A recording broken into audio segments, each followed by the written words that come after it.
Well, let's talk about friendships for a minute. Here's how you know if someone's your friend. A, you can tell them bad news and they'll listen. They won't tell you why, you're stupid and why that bad thing happened to you and how something worse happened to them once and, derail the whole conversation. You can actually tell them bad news and they'll listen. So that's a good thing. And then this is a weirder thing. You can tell them good news and they'll help you celebrate.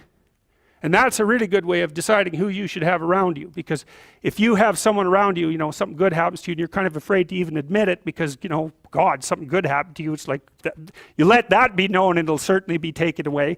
So, you come out and you sort of tell someone half-heartedly that something good happened to you, and they give you a whack and then talk about, the great thing that happened to them 3 years ago, or worse, the great thing that happened to someone that they knew 3 years ago.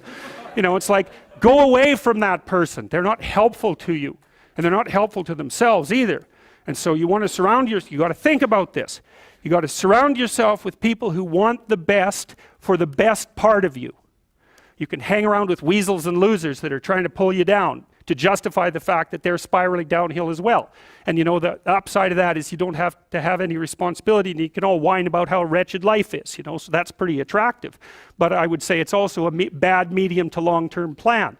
And so it's acceptable and desirable to try to surround yourself with people who are facilitating your development.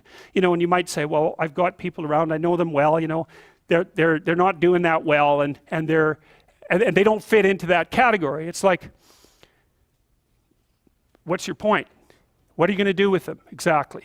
If they'll listen and cooperate with you and move towards a better future, great. If they don't pay any attention and they keep doing the same damn things over and over and they're not going anywhere and it's painful, then maybe the proper thing to do is say, you just have your misery. I'll go off and have my life. And maybe you'll wake up at some point in the future and think that's a better way of being. Because just putting up with it is, well, they call that enabling, right? You put up with that sort of behavior, you're providing tacit consent for it and even tacit approval. It's like, it's a bad idea. You have, I would say, both the right and the responsibility to surround yourself with people who are good for the best part of you.